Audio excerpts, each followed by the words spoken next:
What's up, guys? This is Coach Grant with First Down Training, and today we're going to be breaking down some different routes on the route tree versus different press coverage and off coverage looks. So this is a video that you guys have requested for a little while, where we're pretty much going to be a three-part video. We're going to break down each specific route on the route tree versus, again, the hardest coverage look that you're going to have to face and how you would run that route. So I hope this video helps you guys out. Hope it could teach you a few new things, but also, fellas, if you're a receiver and you would like to get faster, check out that very first link in the description below where you can get access to 75 plus speed and agility drills. We organize each specific drills into categories like running mechanics, plyometrics, and we put each specific drill with the exact sets and reps to do. We include 40-yard dash technique, recovery routines, the works. Everything is going to help you become a better athlete. So check out that very first link in the description below if you're interested in that, fellas. Let's get started with this video. So the first route on the route tree we're going to be going over is obviously a 1 on the route tree. And again, there's not a whole lot of offenses necessarily use the route tree, but a good route tree is kind of a good gauge for us to study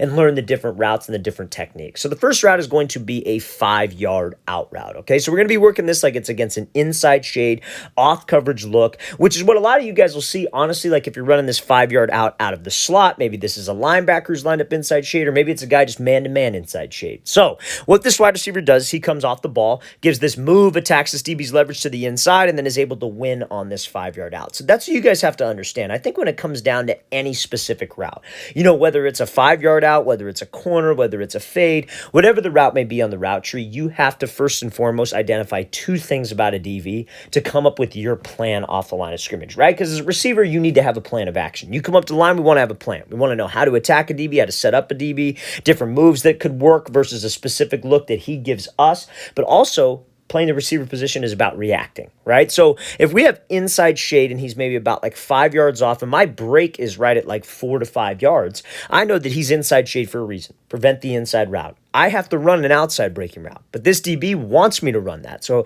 he wants me to just take off and go run so he could get hands and squeeze me to the sideline, or I break out and he's right on my hip trying to undercut the ball, taking it to the opposite direction. So we come up to the line and we see that he's inside shade. I know that if I attack him and I run at him, he's going to keep his leverage to the inside because he's taught don't give it up. We don't want this receiver in man-to-man coverage running 15 yards, 30 yards across the field with all this green grass. We want to force him to the sideline because that is a shorter portion of the field. So what this receiver does off the ball is, again, he attacks him to the inside. He stems this. I wouldn't even necessarily say stem, but he comes off the ball and threatens to the inside, right? He gives this kind of open field crossover to hold this DB's leverage to the inside so he could get an extra step or he could get a head start, if you will, to break on this 5-yard out with plenty of space for the quarterback to throw us open, and we got that separation.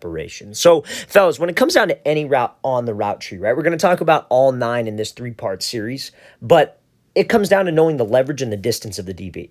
Now, let's say, for example, he's inside leverage, but he's right up on the line of scrimmage. Does anything honestly change? Not really. You wouldn't just take off and go run because he's going to be right on that hip and force you to the sideline, or at least try to, right? If he's inside shade pressed up, you would still attack him. You'd still threaten him. You would just push up vertical to 5 yards and then break out. You would still attack him. You would still threaten his leverage. Now, what if this DB's lined up outside shade off man, right? So if he's lined up outside shade, we know that he's trying to prevent the outside route. He wants to force me to the inside. So if he's sitting right at 5, which is my break point, I wouldn't necessarily attack him first and then try to break inside and then slip under. If he was press coverage, I would. But if he's off coverage, I would run straight at his inside shoulder and hip when he's outside leverage. My goal is to try to get him to open up for the fade, and then I slip back under. We cannot force our routes to the leverage, and that's what we're going to talk about with the 2 route, which would be a slant. So this 5-yard out is the first route on the route tree. That's what I wanted to discuss. So now let's get to this slant route, right? So this slant route, fellas, we're going to be talking about how you would run a slant versus inside shade press. So one thing before we go over this, I've gotten questions in the past about how you would run a slant route, if the DB's sitting off at 5 yards, if he's inside shade and he's off. One of the things with the slant is that's a very quick developing route, right? The quarterback's just catching it and throwing it, right? So if he's off and, you don't really have to give a release, you don't really have to attack him, maybe he's outside shade and zone, don't worry so much about the release. There are times, fellas, where it's okay for you to just get up into the route. You just have to know the specific coverages where you need to work a release, where you need to work a move off the line. But if he's off and he's out of there, he's not a threat, let's just run the route. Let's just go. Okay, so now, if he is pressed and he is inside shade, we know that his goal is to prevent the inside route, right? So if his goal is to prevent the inside route, he's trying to force us to the sideline. But at the end of the day, it is still man-to-man coverage. And what does no DB want to get beat on when it's man-to-man? A fade. He does not want to get beat over the top. So let's watch what this wide receiver does here. He gives a little quick jab inside and does something we call a diamond release, right? So this receiver obviously has a luxury of being a very big dude, right? So when you're tall, bigger guy, more physical, definitely a threat on a jump ball, especially if the DB is a little bit smaller than you, not so much undersized, but just smaller than us. Like, we're always a vertical threat. Before the ball is even snapped, we are a threat for that fade downfield. So we have to use that, right? And so he gives this quick jab to the inside, and a diamond release on a slant is where you take like 3 steps at this DB's outside shoulder and outside hip. So that's 1, that's 2, that's 3. And he breaks right off of that 3rd step, hips and shoulders committed to the outside, running hard like he's running a fade. That's what gets that DB to open up his hips, aka open up the gate, because he's always threatened by that fade route. And since we got him to open up the gate, you could slip back underneath and run this slant. So let's think about this for a second here. If you have a route, I guess this applies for any route on the route tree. If you have a route that like breaks, the break point is like pretty much where the DB is at, you want to try, if you have like an inside breaking route and this DB is sitting where you break at, which is 3 steps, right? Like if he's inside shade press, like he's pretty much at the break.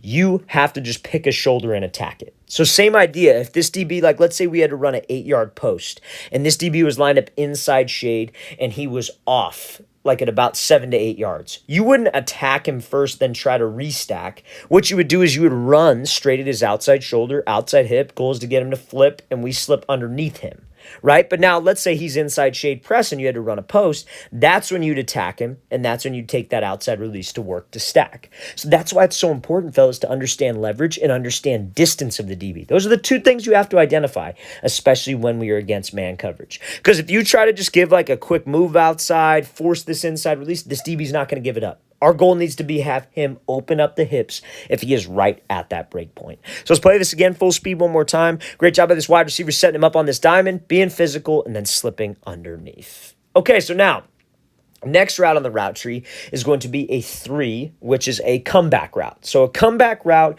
is, there are a lot of different situations to work this comeback route against. We're going to be talking about an inside shade press coverage look and how you don't want to stack directly over the top of a DB. Okay, so now let's play this thing full speed. Let's watch what this receiver does.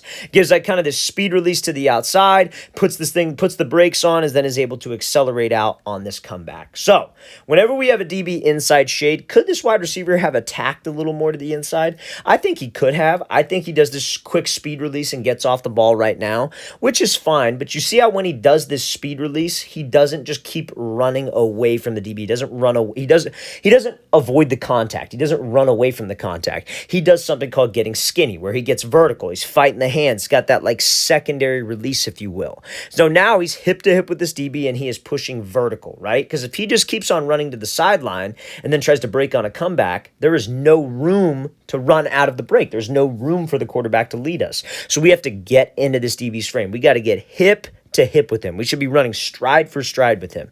Now, at this break point, notice how this wide receiver never stacked directly over the top of this DB. Now, I know that might sound weird because on routes that are downfield, like 15-yard routes, 10-yard routes, like we were talking about that post route versus inside shade press, your goal should always be to stack. But on a route like a curl or a route like a comeback, you want to try to keep him right on your inside hip. Because what do you have to do on a comeback? You have to get on a 45-degree angle. So at the break point, you have to drop your hips. So if you drop your hips and he is directly behind you, he's going to run into you, right? And now that might be a penalty, yeah, for sure, but I don't want a penalty. I want to get separation so I can catch the ball and make something happen in open space, right? So this wide receiver does a great job of that. He sells this route too with his eyes, giving this little like peek back move at the last second, gets that DB to have his eyes go into the inside, and then he snaps this thing off and gets some space. But that's how you would run that versus inside shade press. Let's attack him, let's work outside, but let's make sure we get skinny. Now, another question we get about this comeback round, I wanted to make sure we address it, is how would you run a comeback if the DB was outside shade and in zone? So you don't want to just take off and go run to the blind spot of the DB, right? Because he's outside shade. You would want to close the space with him, but you wouldn't just run up and attack his inside shoulder and inside hip, because a comeback is a little bit, again, it's a unique break because you have to drop your hips and get back at a 45. So if he was outside shade in zone, you would run up, you would give him a hard move to the inside, trying to get this DB to crash down, then slip to the blind spot and break on the comeback. It's a little bit different, this comeback route, than like an out route or a corner route in terms of how you would run it against zone, but this is exactly how, that's how you would do it. And this specific example is textbook of how you would run a comeback versus inside shade press. So let's play this again, full speed one more time. Great job by this receiver getting skinny, putting the brakes on, and then getting in and out of this route. All right, fellas, really want to thank you for watching. I really appreciate it. If you have any questions at all, don't hesitate to leave those in the comment section below. We always appreciate the feedback. It's always great to hear from you guys. And again, fellas, if you guys would like to get faster this year, check out that very first link in the description below where you could get access to 75 plus speed and agility drills, all organized into categories for you guys. And we give you the exact sets and reps to follow for each drill. So check out that very first link in the description below. Again, I'll see you guys next time.